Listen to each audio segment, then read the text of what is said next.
Tenemos a los ganadores de los premios Goya. En nuestro editorial, el doctor Javier García Diego. Y en este lunes de Reporteros hablaremos de los escritores fantasma. Qué buen programa tenemos para iniciar la semana. Qué gusto estar con Laura Regis. Hola Laura Regis, en la interpretación de lengua de señas mexicana. Rafael García Villegas probablemente se nos une en un ratito más. Es una cuestión de internet, una cuestión de las tecnologías. Pero por lo pronto, ¿qué les parece si vamos con la información? Que tenemos mucho que comentar. Los Sony World Photography Awards, una de las competencias más prestigiosas en el mundo de la imagen, reveló quiénes fueron los ganadores de su edición 2022. Vamos a conocerlos. México tuvo presencia en el certamen gracias a Sergio Carrasco. Vamos con él.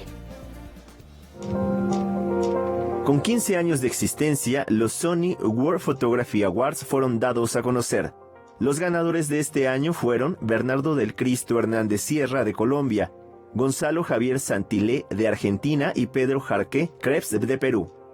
El concurso del Sony World Photography Awards es una iniciativa que nació ya hace más de, va a cumplir 15 años y enmarca la búsqueda permanente del talento a nivel global, buscando como esa inspiración a través de las historias que puedan contar los fotógrafos.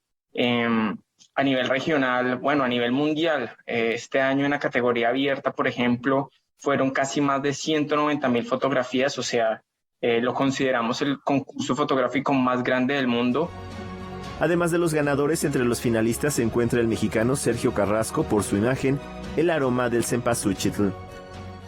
Para mí el Día de Muertos es una tradición mi favorita, ¿sí?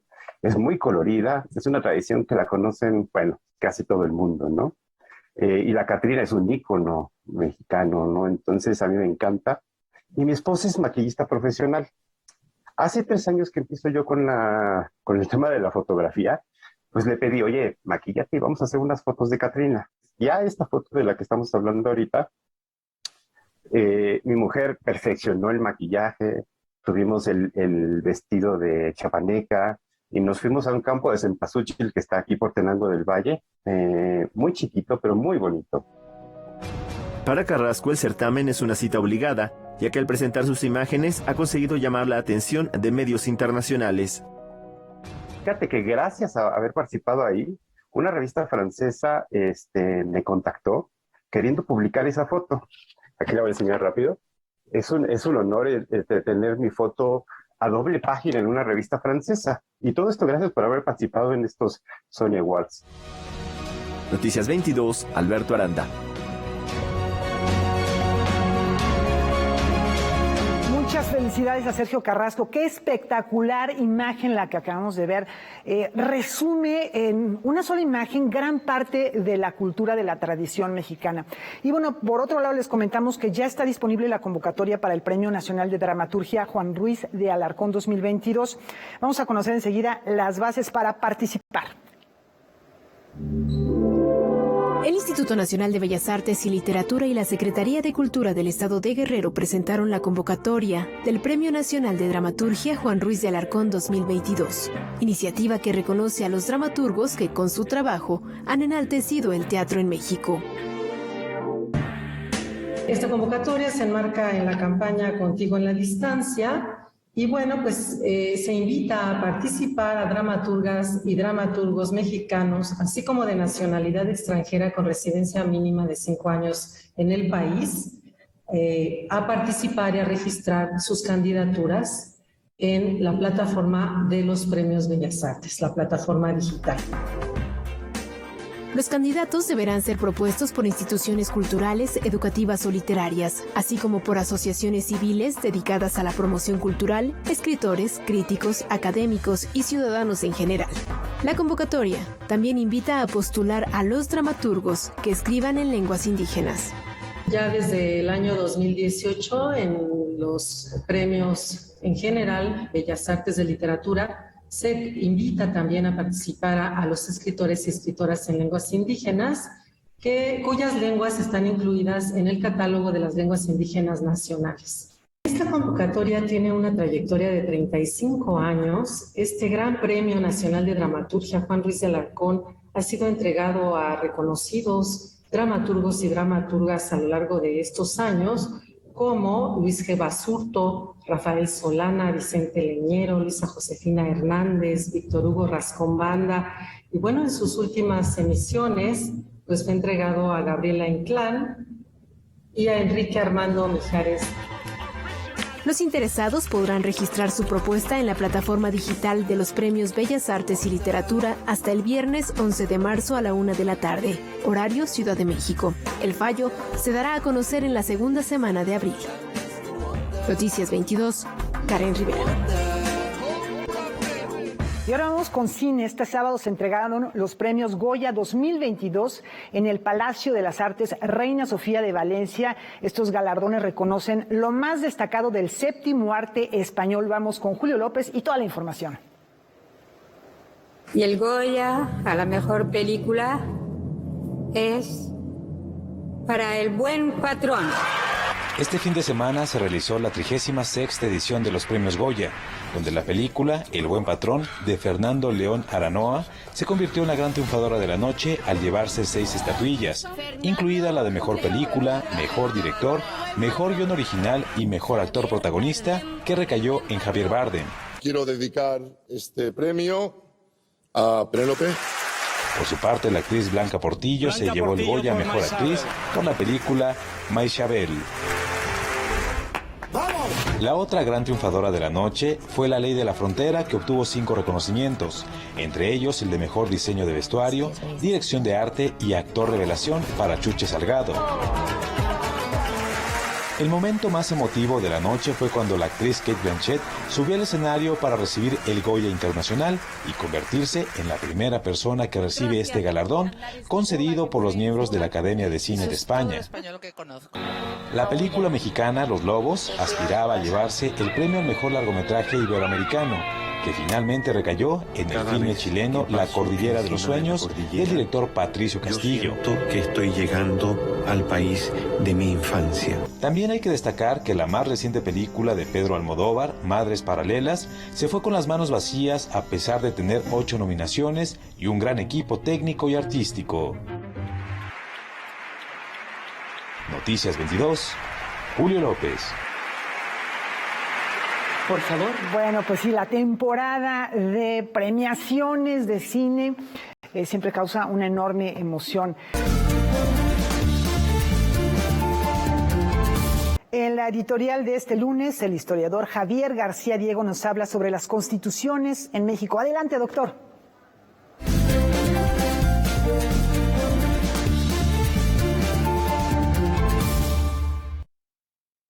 Hola amigos y amigas de Canal 22, sobre todo amigos de la historia.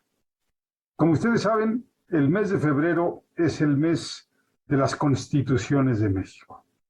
Por lo que se refiere a la de 1917, esta constitución fue discutida durante los meses de diciembre de 1916 y enero de 1917, se promulgó el 5 de febrero de 1917 y entró en vigor el 1 de mayo de ese año. Cosas muy sencillas y muy importantes. La Revolución Mexicana produjo muchísimos documentos, planes, manifiestos y demás. Unos eran para derrocar gobiernos, por ejemplo, el plan de San Luis Potosí contra Porfirio Díaz, el plan de Guadalupe contra Victoriano Huerta. Otros eran para resolver problemas sectoriales de un grupo de la sociedad, por ejemplo, pues el problema de los campesinos, el problema de las tierras con el plan de Ayala. Otros eran para resolver problemas regionales. Pienso en el programa, en el plan de la soberanía de Oaxaca y sobre todo en el plan de San Diego de 1915, un plan muy curioso, algún día hablaremos de él. Pero solo hubo 3 documentos que buscaban construir un gobierno y más que eso, construir un nuevo Estado. Eran planes comprehensivos con H intermedia que abarcaban todos los problemas políticos, económicos, sociales, culturales, diplomáticos y demás. Solo 3. El primero, el programa del Partido Liberal Mexicano de 1906, aunque en realidad fue redactado por un grupo opositor minoritario que se encontraba en el exilio, más no es un programa de gobierno, es una crítica al porfiriato y por ser un grupo que estaba en el exilio, pues no era aplicable, ¿sí? Quedó para la historia de las ideas. Luego, el programa de las reformas sociales de la Soberana Convención Revolucionaria de marzo a abril de 1916 lo promulgaron cuando ya habían sido vencidos militarmente, por lo tanto, no tenían posibilidades de aplicarlo. Además, ya habían roto zapatistas y villistas, era un plan absolutamente faccional de los zapatistas. Repito, sin posibilidad de aplicación. Y por último, la propuesta constitucionalista.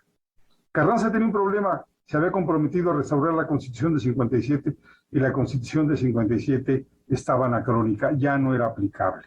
Por eso es que convocaron a un nuevo Congreso Constituyente en el momento en que ya tenían control de casi todo el país, en términos políticos, en términos militares, ya lo podían aplicar, abarcaron todos los temas y por eso la Constitución de 1917 es el documento más importante no solo de la Revolución, sino de todo el siglo XX mexicano. Amigos, hasta la próxima. Nos vemos pronto para hablar de historia. Bueno, ¿cómo no se va a apasionar uno con la historia, con estas explicaciones que nos comparte el doctor Javier García Diego? Y con respecto a la Constitución, es muy importante conocer de dónde viene, pero también conocer lo que contiene para ejercer nuestros derechos y obligaciones. En otros temas, el emperador Calígula de Antonio González Caballero regresa a la escena del Centro Cultural El Foco junto con una comedia de enredos del mismo autor mexicano. Ambas obras corren bajo la dirección de Wilfrido Momox y podrán verse hasta el mes de mayo. El Centro Cultural El Foco ofrecerá 2 propuestas teatrales del dramaturgo mexicano Antonio González Caballero hasta el mes de mayo. Una de las piezas se titula Amorosos Amorales. Gracias a Dios, no es él, soy yo, tenía razón, es la voz de mi corazón. Una es una comedia de enredos, con un texto, Oscar, con un texto maravilloso, donde el juego de palabras que tiene el maestro Antonio González Caballero con 2 personajes protagónicos, que es la dama que borda y la dama que observa, a partir de un juego hilarante, en una tarde donde las 2 se descosen, pero mira, hablan de todo. Los hombres, el matrimonio, la vida, los hijos, los amantes, bueno, todo. Mientras están esperando que llegue el chico en discordia. Carlos, simplemente Carlos, el personaje protagónico que equilibra de alguna manera este circuito de diálogos que tienen los 2 personajes. Es una comedia deliciosa. Esta comedia contrasta con la pieza llamada Calígula. La otra pieza es un clásico y un drama trágico, fársico, de un personaje que la historia ha fijado de una manera impresionante. Fíjate, Oscar, el personaje gritó antes de morir, todavía estoy vivo. Es icónica su frase.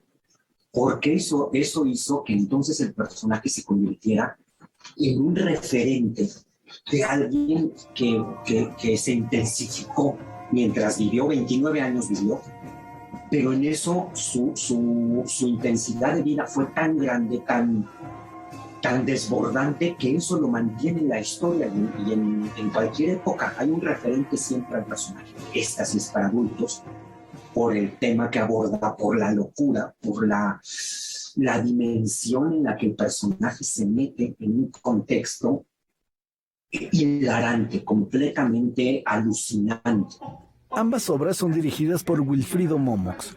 La obra Amorosos Amorales se presenta los sábados a las 4 de la tarde, mientras que Calígula se presentará los martes a las 8 de la noche en el Centro Cultural El Foco. Noticias 22, Óscar Cortés. Que no se quede esto nada más en una recomendación. Agarren el cubrebocas, lávense las manos y váyanse al Teatro Noticias 22. Tiene 10 pases dobles para ustedes para la función de Calígula de mañana, martes 15 de febrero, y otros 10 pases dobles para la función Amorosos Amorales del sábado 26.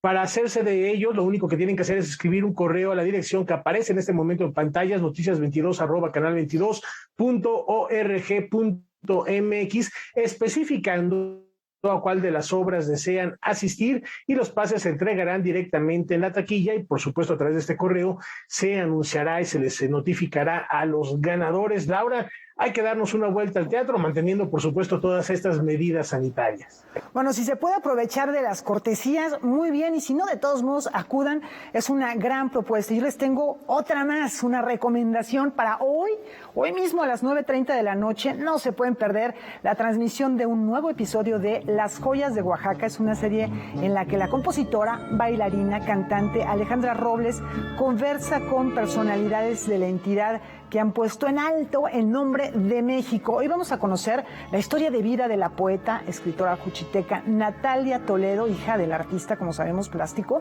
Francisco Toledo, ganadora del premio Nezahualcóyotl. En fin, bueno, pues una gran personalidad, y además siempre hay sorpresas en este programa, música inédita. Está muy interesante. Rafa, tú nos tienes otra recomendación. Por supuesto, seguirse la señal de Canal 22, esto será a las 9:30, pero antes, a las 9, Javier Aranda Luna inicia la semana de Debate 22 con un gran invitado. Se trata del narrador, artista plástico e ilustrador Carlos Pellicer López. Con él hablará sobre qué contiene la colección Carlos Pellicer y por qué ha decidido donar estas piezas que le heredó su padre. No se lo pierdan, 9 de la noche, terminando este espacio informativo. No hay pretexto para separarse de la pantalla de Canal 22. Recomendaciones con las que nos vamos a una muy breve pausa.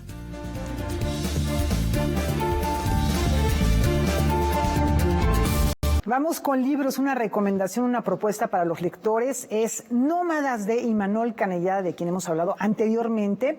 Este trabajo obtuvo el Premio Bellas Artes de Novela José Rubén Romero 2020 y podemos adquirirlo ya, por cierto, en una edición del Fondo de Cultura Económica. Vamos a conocer más. Los personajes que habitan Nómadas, novela de Imanol Canellada, están en decadencia. Su mundo se colapsa por la contaminación y sobreexplotación de sus recursos naturales, además de que las enfermedades los obligan a encerrarse o bien recurrir al suicidio. Cuando yo escribí esta novela todavía la pandemia no estaba presente. Iba terminando la novela cuando surge la pandemia, todavía muy al principio, pero a 2 años de pandemia, si repasamos este universo distópico de Nómadas, se ha acercado, está aquí a la vuelta de la esquina, ¿no?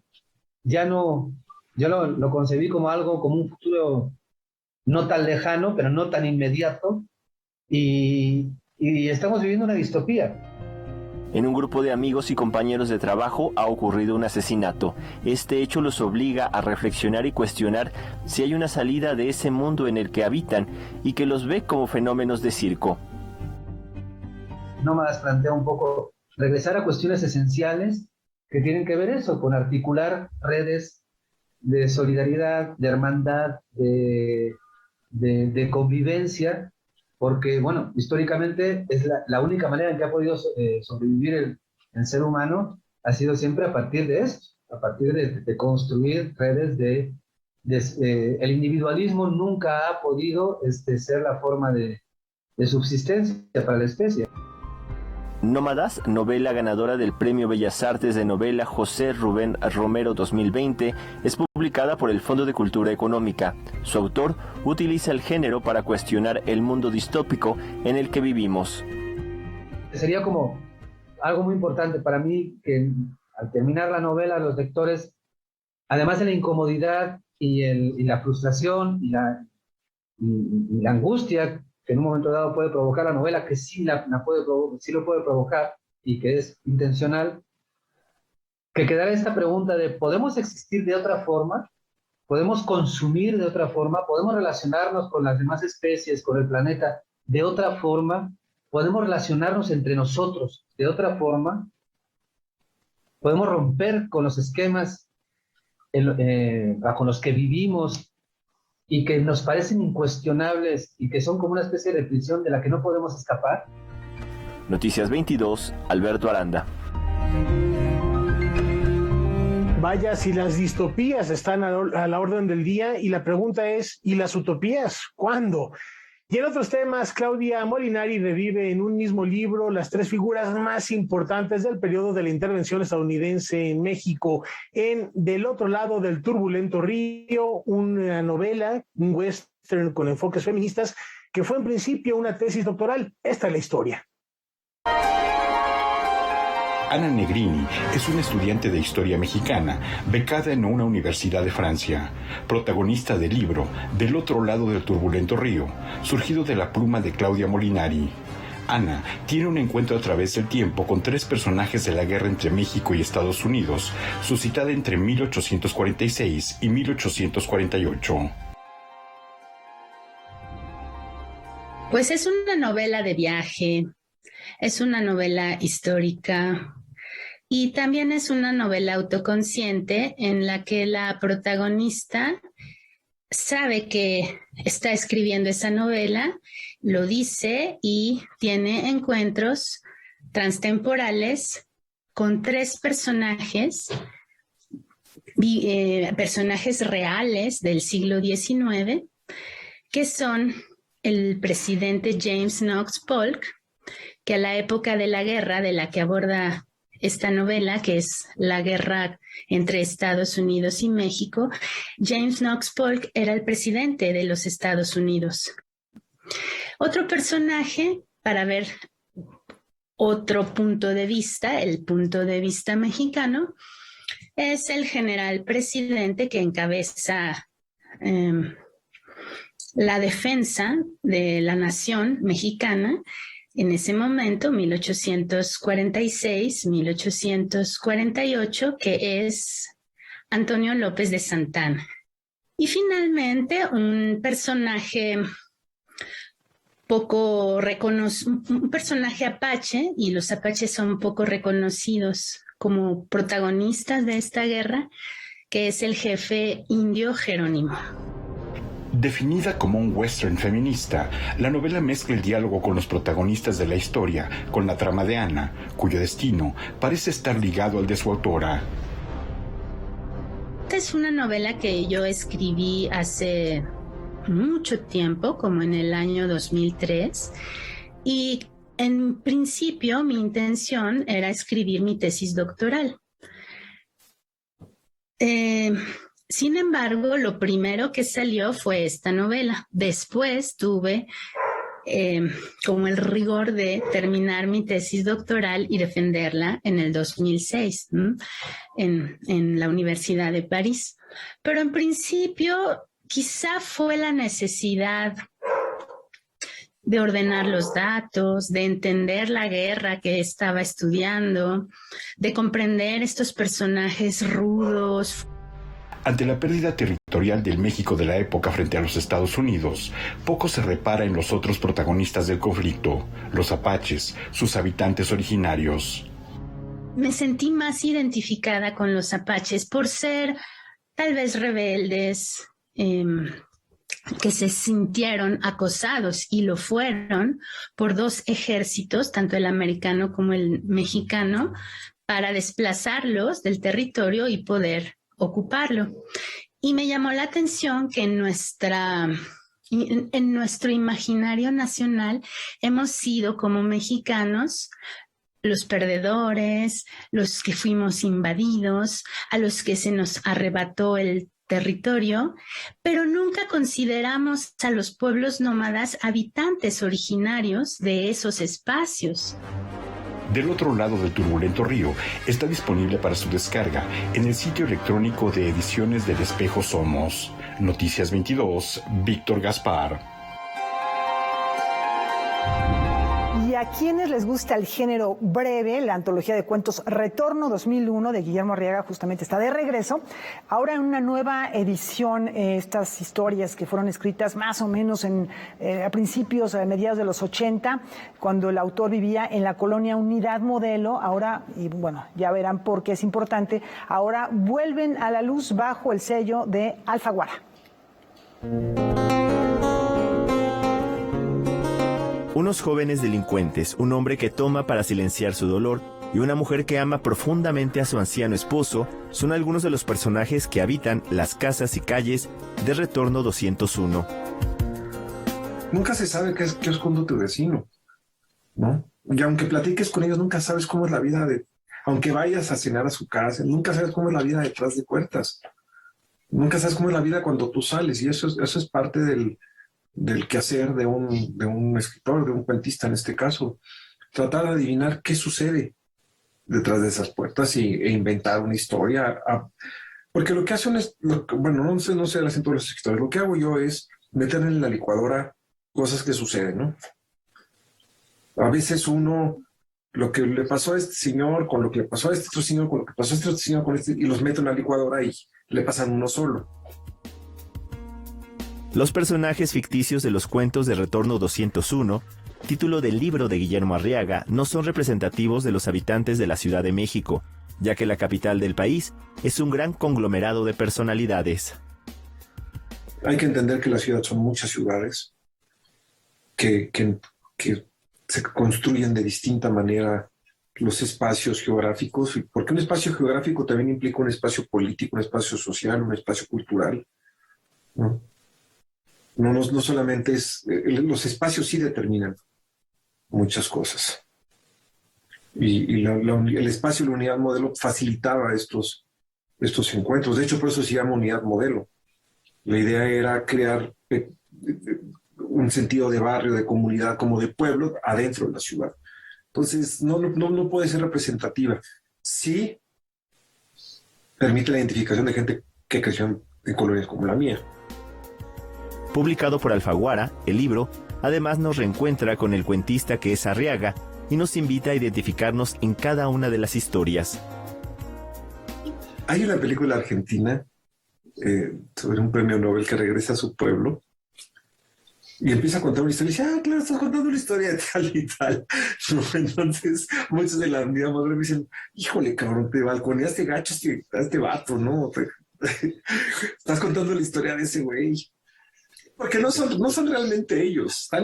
O sea, la gente le gusta identificar, estás hablando de ese cabrón. O lo que hicieron estos güeyes, ¿no? Noticias 22, Alberto Aranda.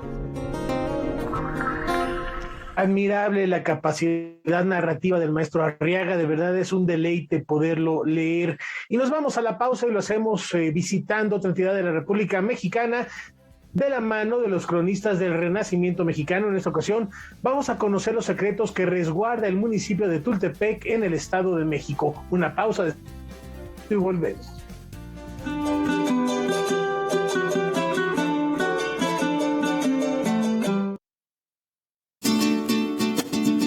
Tultepec, Estado de México. Muy buenas noches. Saludo con mucho gusto a toda la audiencia del Canal 22, el canal cultural de nuestro país. Mi nombre es Juan Antonio Zúñiga Urbán, cronista municipal de Tultepec, Estado de México. El motivo de esta presentación, de esta participación, es precisamente promover el turismo, la visita cultural a nuestros municipios. Tultepec es algo más que pirotecnia. Tultepec es también la posibilidad de conocer arquitectura colonial en dos de sus templos, uno ubicado en la localidad de Santiago Teyahualco, que es uno de los accesos de Tultepec, y el otro en la cabecera municipal. Otros espacios importantes para Tultepec en materia cultural son los museos. Tenemos afortunadamente ahora ya casi en puerta, en algunos meses más se estarán inaugurando dos museos importantes en Tultepec, que es el Museo de la Pirotecnia y el Museo del Mamut.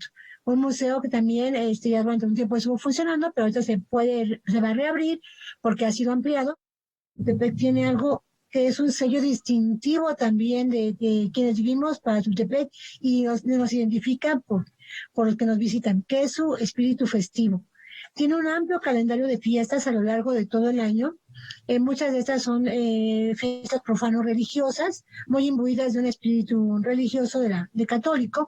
Una es la fiesta patronal, dedicada a la Natividad de María, que es el 8 de septiembre, es la fiesta del pueblo, es nuestra fiesta genuina, desde hace ya más de 4 siglos. Otra de las festividades importantes de Tultepec es la festividad dedicada a San Juan de Dios, que es el patrono de los pirotécnicos. Esta se realiza en la primera semana de marzo.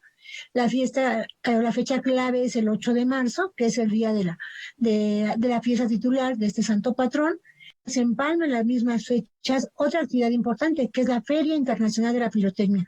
Una feria que tiene más de 3 décadas de tradición y que goza de importante prestigio por sus importantes concursos de pirotecnia. No solamente las tragedias que lamentablemente a veces pues están presentes, sino que la pirotecnia es también luz, es color, es fiesta y es esta explosión de emociones que embargan los sentidos en los espectáculos de pirotecnia, acompañados de la música y pues sobre todo de la hospitalidad y el don de gente de quienes habitamos esta tierra, que en la lengua náhuatl su nombre significa en el Cerro del Tule. Sean bienvenidos a su Cerro del Tule.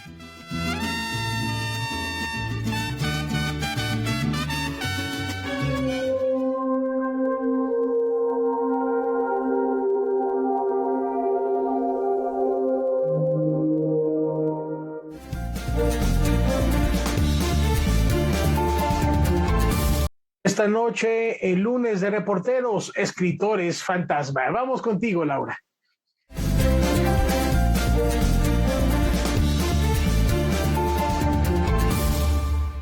César H. Meléndez está con nosotros con un tema originalísimo del que se habla, pero del que a la vez no se habla porque justamente se trata de que sea algo secreto, algo que no se sepa. Los escritores fantasma. Cuéntanos, César. Bienvenido. Muchísimas gracias, Laura, a todo nuestro público. Un saludo. Pues sí, se trata de un tema del que se dice que ha existido desde hace mucho tiempo. Por lo menos unos 600 años hay que remontarnos para los primeros casos de escritores fantasma que no eran conocidos como tales. Pero al momento en que estaba pensando en un tema que pudiera proponer para estos lunes temáticos, lunes de reporteros, me asaltó algo que podía ser interesante, cómo los escritores fantasma trabajan en el siglo XXI bajo una lógica completamente distinta, donde ellos ya pueden ofrecer sus servicios, digamos, directamente con el cliente. Y así fui a dar con 2 empresas, agencias, despachos de escritores fantasma. Uno de ellos se llama Escribo Ideas, está en México. Lo dirige la escritora Ana Matías Rendón, quien tiene, digamos, su propia trayectoria como escritora, su propio reconocimiento y además de eso, durante 10 años se ha dedicado a esta faceta de la escritura fantasma. Y por el otro lado, entrevistamos a unos chicos de Colombia que se dedican ellos sí exclusivamente a esta actividad. Entonces, bueno, vamos a tener en este reportaje esas 2 perspectivas de una persona que se dedica a desarrollar su propia escritura y otros que se dedican de lleno a eso y además que son muy jóvenes. Se llama VR Escritores Fantasma, su empresa, y contratan a chicos que no exceden de los 25 años. Tienen un grupo de 10 escritores trabajando con ellos, entonces estamos hablando de que también es una opción laboral para muchos de los jóvenes que están egresando de alguna carrera afín con las letras, y creo que puede ser una posibilidad para muchos escritores de empezar a practicar la literatura. No sé si quieran que empecemos con este reportaje. Vamos a ver la primera parte donde definimos un poco qué son los escritores fantasma y conocemos estas 2 empresas. Escriben libros que otros habrán de firmar, conformes con ejercer su labor en la penumbra del anonimato. Lejos de los reflectores, su práctica ha permanecido a lo largo de la historia como un secreto a voces, aun cuando son tan comunes como los diseñadores, traductores o correctores. Antaño se les llamó negros literarios, hoy son mejor conocidos como escritores fantasmas o escritores por encargo.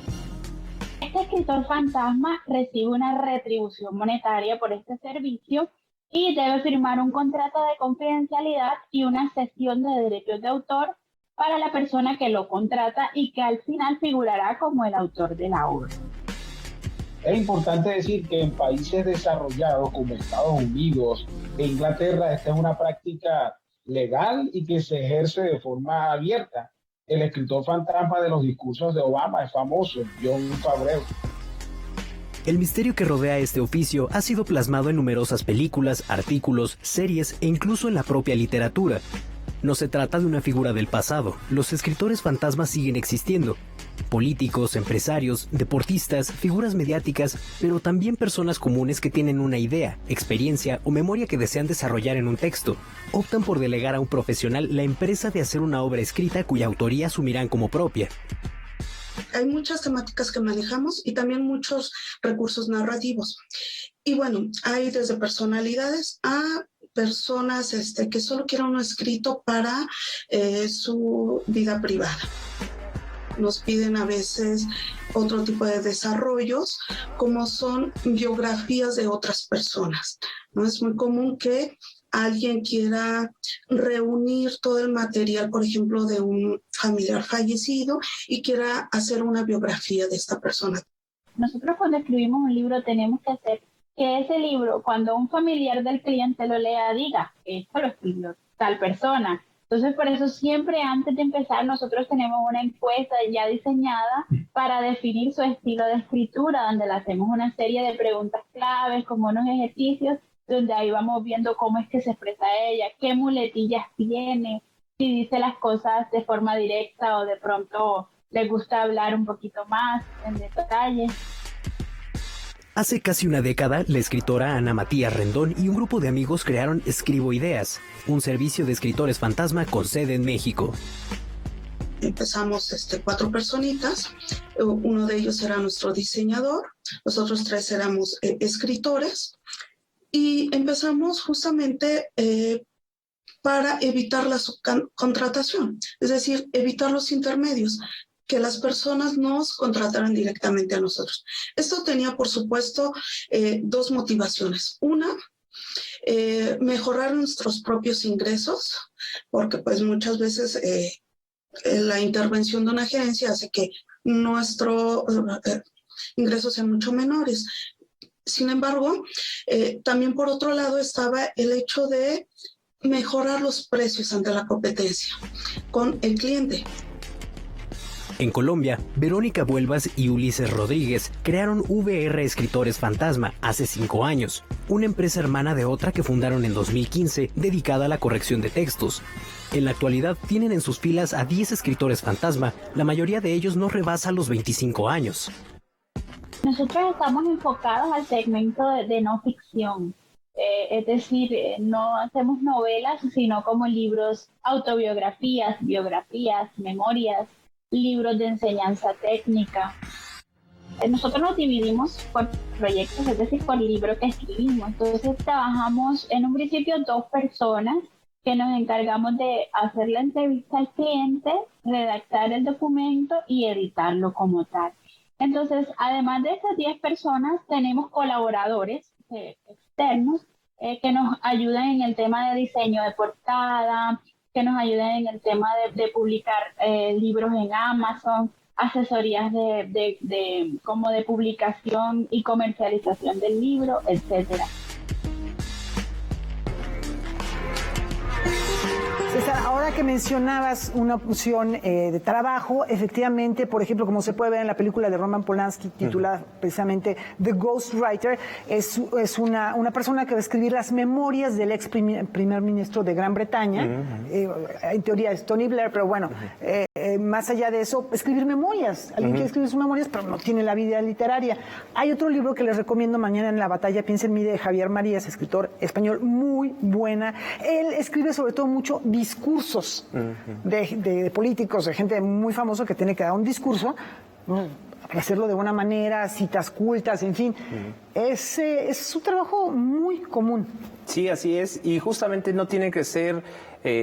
bueno, no siempre son empresarios políticos, claro que sí los hay, youtubers, influencers que desde luego siempre levantan suspicacia cuando sacan sus libros. Uno dice, bueno, claramente no lo escribieron o no lo escribieron del todo, pero también pueden ser personas comunes y corrientes que lo que desean es, claro, como lo mencionaban, tienen alguna memoria de un familiar o incluso quieren contar la historia de su pueblo, pero no saben cómo, no tienen esas herramientas y lo mejor es acudir a un profesional.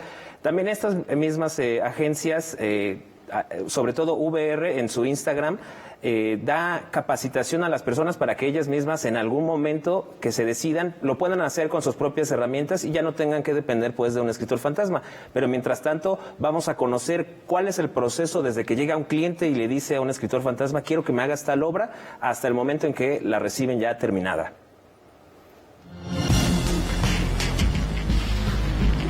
Los procesos de trabajo de los escritores por encargo varían según el tipo de texto que habrán de desarrollar. No obstante, la secuencia de pasos a seguir desde que tiene lugar el primer contacto con el cliente suele ser la siguiente. Hay clientes que la verdad nada más traen una idea muy general, 2 líneas, es todo lo que tienen. Y a partir de esas 2 líneas, a veces la persona quiere todo un libro de 200 páginas. Nosotros ayudamos justamente a todo ese desarrollo. Nosotros le hacemos como unas preguntas clave, por ejemplo, ¿tiene algunas partes escritas? O la quiere la redacción completa, más o menos de qué se trata el libro, etcétera, y cuadramos un primer encuentro por aquí por Zoom. En esa reunión pueden pasar 2 cosas. Una, que nosotros le ofrezcamos una prueba gratis al cliente. Hay veces que quieren ver cómo redactamos, cómo escribimos, y como nosotros no podemos publicar los trabajos anteriores que hayamos hecho, ofrecemos una prueba gratis. Si nos saltamos el paso a la prueba gratis, guardamos todos los detalles para arrancar. Entonces, lo que hacemos primero es firmar un contrato de confidencialidad y una cesión de derechos de autor. En el caso de México, el registro de la obra ante Indautor lo realiza el cliente, luego de firmar un contrato privado de cesión de derechos entre él y la empresa prestadora de servicios de escritura por encargo, debido a que la Ley Federal del Derecho de Autor establece que el derecho moral sobre la obra se considera unido al autor y por tanto es inalienable, imprescriptible e irrenunciable. Hay instituciones que desalientan esta práctica. Entonces nosotros le proponemos un índice, en caso de que ellos no lo tengan, le proponemos un índice para poder arrancar, y hacemos la primera reunión ya como con el índice cuando ya esté aprobado, y en esa primera reunión entonces hablamos del primer capítulo. Las entrevistas por lo general duran entre 30 minutos y 1 hora. Una vez tenemos aprobado ese primer capítulo, ya los demás sí los vamos trabajando con más fluidez. Los tiempos de entrega, podrán imaginarse, están sujetos a factores como el tiempo del que disponga el cliente o la complejidad de la temática. Nos podemos llevar en un libro 1 mes o bien 3 meses e incluso 6 meses. Cuando estamos hablando de 6 meses, estamos hablando de una investigación muy exhaustiva. Podemos trabajar varias obras. Como nos dividimos el trabajo, entonces nos queda muy bien. Y en el tiempo, por ejemplo, se lo enviamos al cliente el lunes, el avance, y él nos dice, en 15 días le respondo, o en 1 semana le respondo. Entonces, mientras esperamos la respuesta de ese cliente, vamos avanzando con los demás proyectos. Regularmente a un cliente se le intenta dar un solo escritor. ¿Esto por qué? Porque de esta manera manejamos un solo estilo a lo largo de la escritura, ¿no? A lo largo del texto. Y esto es muy importante, que no varíen los estilos. A diferencia de otros profesionales de las letras, los escritores fantasma reciben un pago anticipado, generalmente del 50% del costo total de la obra terminada. Los pagos, según lo acuerden ambas partes, pueden ser 2 o más si se trata de un trabajo extenuante que demore varios meses e incluso por capítulo entregado. Regularmente lo que también hacemos es poderle ofrecer al cliente adelantos de la obra. Es decir, que vaya viendo cómo se va trabajando. Se hace también mucho más rápido el proceso de terminar el libro, porque es el mismo quien revisa los avances y es el mismo quien nos envía las retroalimentaciones para nosotros corregir también y avanzar.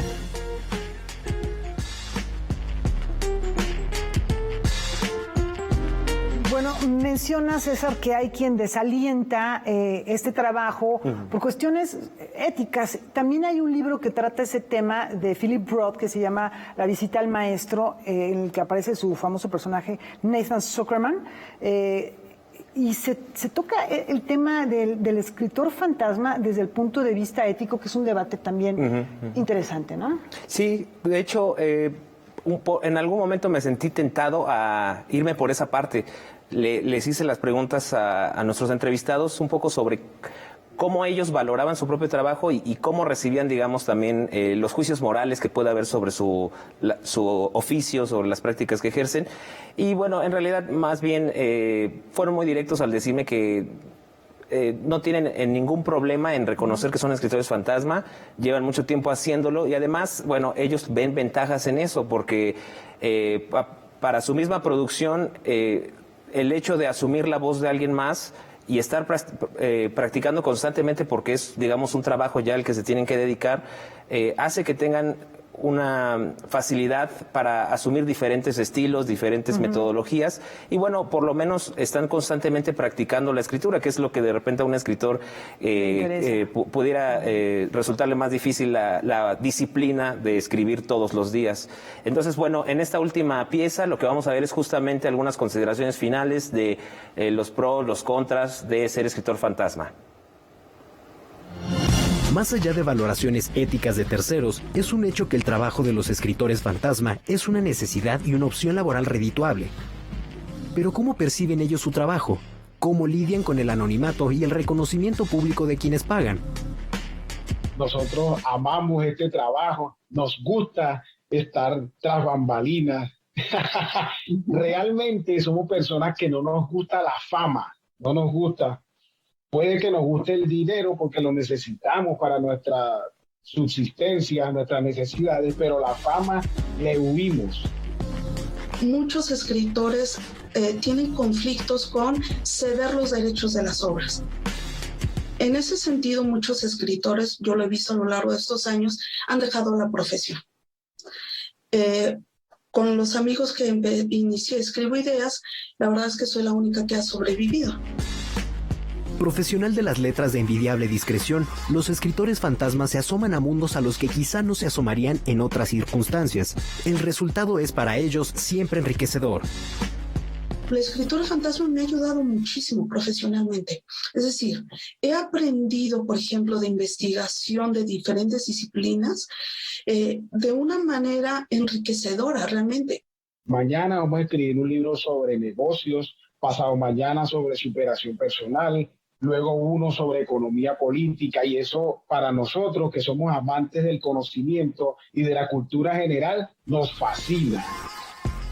Las horas robadas a la propia escritura es un conflicto que aqueja a quienes no han aprendido a discernir la doble vida del escritor fantasma.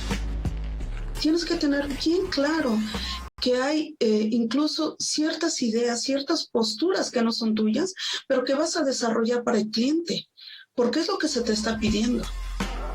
Por eso he estado durante tantos años en esta profesión, porque entiendo muy bien la diferencia entre la propia producción y una obra para un cliente.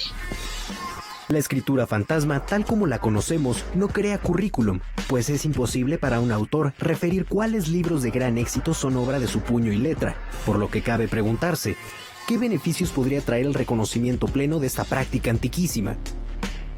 Hay algunos clientes, la verdad, que sí han reconocido el trabajo de escritores fantasmas. Algunas figuras públicas lo han dicho, ¿no? Yo no escribí mi libro, me ayudaron. Eso permite entender que es, bueno, el artista, el cliente, el investigador, quien sea, dictó muchas de estas ideas, pero no supo cómo colocarlas, ¿no? Y usted escribe una obra para un famoso y esa obra se vuelve un bestseller, la posibilidad de que te busquen miles, o sea, vas a tener un suministro de clientes altísimo interesados en que tú le escribas la obra, porque públicamente se dijo que escribió eso fue tal persona.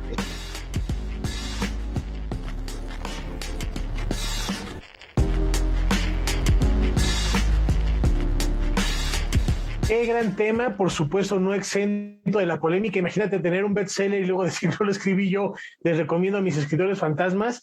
Gracias, César, por traerlo a la mesa y queremos saber quién te escribió este reportaje. No, celebrar y felicitarte, mi querido César, de verdad por la selección del tema. Nos deja muchas inquietudes, muchas interrogantes. Cuando leamos un libro, pensar quién es o quién está detrás del mismo. Pues muchísimas gracias, César, por traernos este tema tan original. Rafa, se dice también que en la música también puede haber escritores fantasmas, incluso se decía que quizá, o bueno, se decía que el Requiem de Mozart había sido escrito por Mozart para que lo firmara otra persona, un noble muy famoso, ¿no? Y pasaba con su misma hermana. ¿Cuántas composiciones de la hermana de Mozart se le atribuyen a Mozart siendo de Marianne de Nannerl? O también pasa muy a menudo en la biografía de William Shakespeare. Dicen que por ahí había escritores fantasmas detrás de esta gran, vasta obra. Pero en fin, queda la reflexión. Muchas gracias. Gracias, César. Gracias a ustedes por acompañarnos, Laura. Nos vemos el día de mañana. Hasta mañana.